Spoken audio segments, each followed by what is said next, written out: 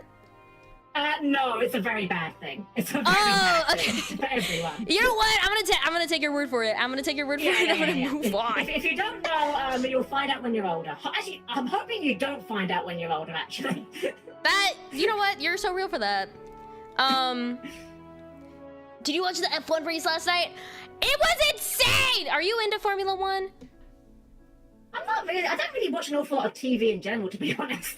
I only have an Apple TV subscription for Formula 1 because I have gotten into it over the last few months.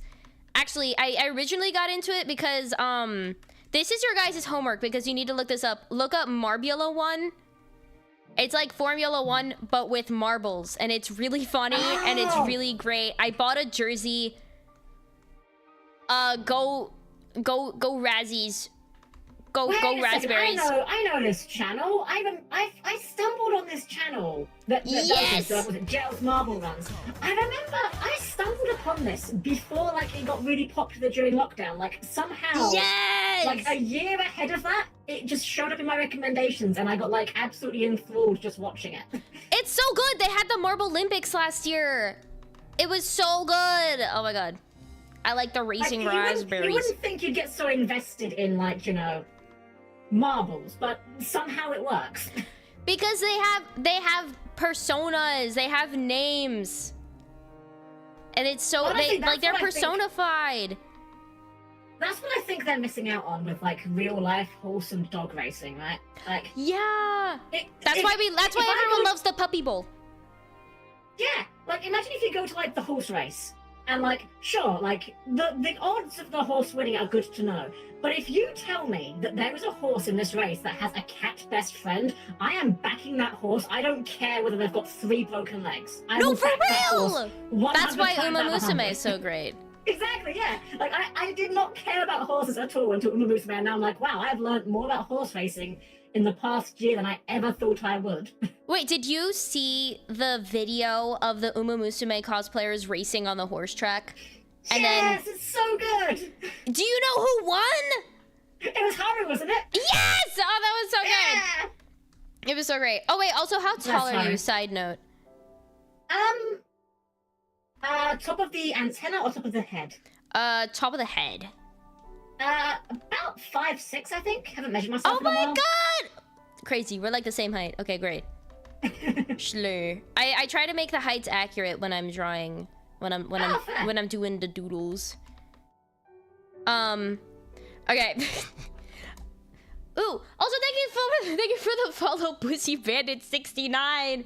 I love you. I love you. You're amazing. Please don't go bald. Yay! I love when you get the great names. Happy International Women's Day. Oh my god! Happy International Women's Day. All we are queens and deserve the world. Yeah! Oh my god. You're 6'11". Oh wow. I believe it. I believe it. Oh, you know what's really funny? There is a, I think it's hockey, or there's some sport where they're doing, for some, like, medical reason or something like that, they have to more accurately measure, the athletes with, like, this, with this technology, because there was some, like, regulation or something, I don't know. But a bunch of athletes were, like, it said they were 6'1", and then suddenly they're like 5'9", and it's like, whoa, that's so crazy. Who could have guessed? Oh my god. I love women. That one meme of like there's also versions of this meme, but like the one I remember the most was like a small tiny mouse character next to like a regular human character, and it was like the difference between 5'11" and 6 foot. As soon as you start saying, "Oh yeah, I'm 5'11 and a half," that's how you know they're actually like 5'10. Yeah, I don't know. I mean, I'm not gonna knock anyone for being for their insecurities. God knows I've got plenty of those. But like, I don't personally get why height is a big deal. It's not something anyone's got any control over. Why make a big deal of it? Yeah. No, that's so real. Tall guys are good, tall girls are good, short girls are good, short guys are good. Girls are good. As long as you're a good person, who cares? Girls are good. Girls are good. Girls are good, yeah. You know what? The reason is they didn't do enough of those exercises where you have that bar above your bedroom door, and then you like hang down it with like weights on your ankles so that you can stretch your back. They didn't do that enough as a kid, so really it's their fault they're not 6 foot. I mean, as long as it's not the... Have you seen, like, the horrifying, when they can get, like, leg lengthening surgery? Oh, it looks horrifying. I've seen it happen! It's insane. It's so awful. Yeah. And, like, apparently, like, even if it goes well, like, you're still gonna, like, walk funny for the rest of your life, and it doesn't even look good. What is the point? What is even the point? I don't even... I mean, I don't know. I can only assume it's just like literally, and I'm not saying this flippantly or like disparagingly. I can only assume it's literally some sort of like mental illness. Genuinely, that's the only thing I can think of that would make someone do that. No, you're so real for that. Not even in like a silly goofy way. There's something up. Yeah. You know what we should talk about? You. But, okay. You're really boring, though. No, you're not! There's a whole fucking talk show about you! And it's going on right now! A few inches taller for the strong possibility of permanent leg problems. But it was in the pursuit of science and slayage. So, who's really winning here? You just hold fire for, like, another, I don't know, 50 years, and we can get, like, cyberpunk legs. At that point, then go for it, You said cyberpunk legs? Yeah, like robot legs, proper robot legs. That's so cool. How does it feel to have robot legs? I don't really know how to answer that because I don't really know that I've ever experienced not having them, so I don't really have a frame of reference, to be honest. Okay, that makes... Yeah, that tracks. I should have known. But no, first of all, how long have you been streaming? Because it's been like a few years, right? Yeah, so I think it's probably about 2.5. Like, I think my first stream was... I don't know what I'm saying. I think I can literally just look this up. I thought you've been streaming for like at least 4. I totally forgot. No, so I think I was there for your debut, actually, come to think of it. I remember yes, my very first that. stream was Final Fantasy 1 Pixel Remaster, because it's one of my favorite games. And that was September 18th, 23. So yeah, this year will be 3 years. Doesn't feel like it. Dude, I feel Really so... doesn't. I feel so old. Oh no. Oh goodness. So you started with Final Fantasy? Yeah, so it's Final Fantasy is a series that I've been a huge fan of since I was like teeny tiny. But I'm kind of a fraud. Well, I was kind of a fraud when it comes to Final Fantasy because Gasp. Prior to streaming, I had played every single numbered Final Fantasy game except for like one of the Final Fantasy 13 sequels, but no one cares about those. They're bad games. No one cares. Wait, how would it work? How does a 13 sequel work, and why isn't it just 14? So they've done sequels for Final Fantasies 4. What are the ones they've done? 10, 13. It's just those 3. And what they do is they just put a 2 on the end. So it literally, the very first one they ever made was literally called Final Fantasy X-2, which is a terrible name. And a lot of people really don't like the game. But I'm actually like a really staunch defender of the game. I think it's a fine game that gets a lot of hate for no good reason. That's fair. There are good reasons to hate the game, but it gets hate for of bad reasons as well. But that's insane. Yeah. Before I'd actually started streaming, despite having played so many Final Fantasy games, I'd actually only finished a couple of them. I'd finished Final Fantasy 1, I'd finished Final Fantasy 10 and 10-2, literally the year of streaming, and Fantasy 5 the year of streaming. Like, it was the February, I think, I finished those, and then September I debuted. So one of the things that I set myself as a goal for streaming was I wanted to finish some more games, because I've got a really bad track record for doing that. And I've since done that. Like, we've been going through the Final Fantasy series in order. We've not always done it, like, consecutively. Like, we've taken some breaks here and there. But I started on 1, and we've done every mainline Final Fantasy game up to and including 10, which was our last one we finished. Hell yeah. That's awesome. Okay, which one's your favorite, though? If you had to pick. I don't know if it's, like, picking a favorite child or something. So, it's not tremendously hard, because for as much as I like the franchise as a whole, I have some very, some controversial opinions, shall we say, about some of the franchise's darlings. Oh my god, hot take time, hot take time. Yeah, so my hottest take, I will say, is I don't think Final Fantasy VI is very good.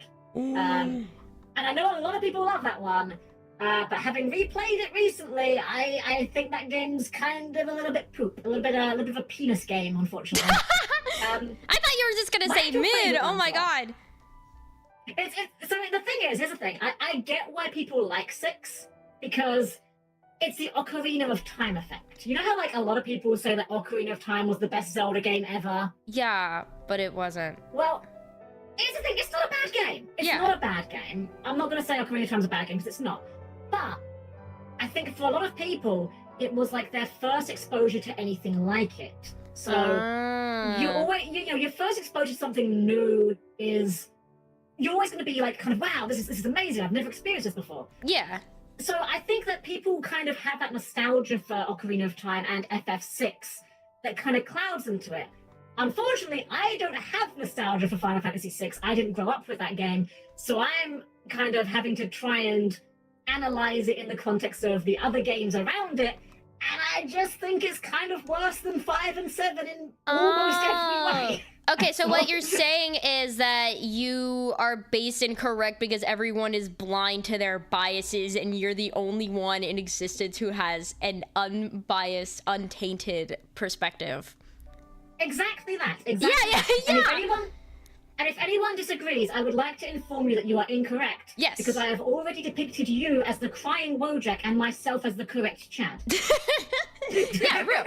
Sounds about right. Yeah. Okay, I'm glad we're on the same page. So as far as favourites go, there's 2 that I kind of flip-flop on depending on the day of the week you ask me. Yeah. And it's 5 and 9. 9 has by far the best in terms of atmosphere, characters, setting. Like, the world of 9 is just pure whimsy, and it's just a joy to experience. That being said, by comparison, the gameplay isn't the best. The battles are very, very slow, and the game low-key wants you to do quite a bit of grinding to optimize. You don't have to, but it does kind of politely very strongly, suggest it through the yeah. mechanics. Yeah. Whereas, by the opposite end of things, FF5, the characters and story in that aren't particularly good. It's very silly, it's very light-hearted a lot of the time, sometimes a little bit jarringly so, but the combat and the battle system is probably, if not the best in the series. There's so many cool things you can do with that game, and although some of them require a bit of grinding, the things the game lets you get away with, you feel like you're doing a crime against the game, but the game planned on you doing it. That's really cool.